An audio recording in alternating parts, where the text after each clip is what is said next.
সবাইকে আর সকলকে জানাই হ্যাপি ওমেন্স ডে। সবাই খুব ভালো থাকবেন। যদিও আমি এটা বিশ্বাস করি না কোনো পার্টিকুলার দিন দিন father's day, mother's day, women's day, wife's day মানে এইসব হয়, কেননা সব রোজ দিনই সব কিছু সেলিব্রেট করার জন্য কোনো একটা পার্টিকুলার দিনকে আমরা বেছে নিয়ে কিছু সেলিব্রেট করবো তারপরে ভুলে যাব, এটা তো সম্ভব না। তাও যেহেতু এই দিনটাকে চুজ করা হয়েছে ফর উইশিং ওমেন, তাই জন্য আবার সকলকে হ্যাপি ওমেন্স ডে।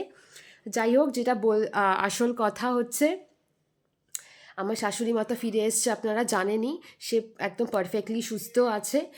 আর আমরা আজকে যেহেতু ছুটির দিন, সেকেন্ড স্যাটারডে সুমনেরও অফিস ছুটি, তো সুমন একটু বেরিয়েছে ওর বন্ধুদের সাথে দেখা করতে, কেননা এই তো ছুটির দুটো দিনই পায়, না হলে তো রোজই অফিস বাড়ি এই করেই কেটে যায়। আর ওইদিকে ব্রেকফাস্ট টেকফাস্ট তো হয়েই গেছে। আমরা ব্রেকফাস্টে লুচি আলুর দম খেয়েছিলাম। আদিকেও খাইয়ে আদি না আবার লুচির সাথে কোনো তরকারি ফরকারি পছন্দ করেন না, শুধু শুধু লুচি খায়। ও এখন ছাদে গেছে দাদুর সাথে খেলছে বল নিয়ে। সরি আমি দেখাতে পারছি না, বিকজ আমি আর ভীষণ তাড়া। আমি যতক্ষণ ও দাদুর সাথে আছে আমি চট করে স্নানটা করে নেব, আমার কিছু কাজও আছে সেগুলো ঝটপট সেরে নেব, নাহলে ও আসলে ওকেও তো অ্যাটেনশান দিতে হয়, নাহলে ভীষণ অসুবিধা হয়ে যায়। তাই জন্য আমি ওপরে যাচ্ছি না, ও ছাদে গেছে দাদুর সাথে খেলতে। যাই হোক, টাটা, আবার সকলকে জানাই হ্যাপি ওমেন্স ডে। খুব ভালো থাকবেন সবাই।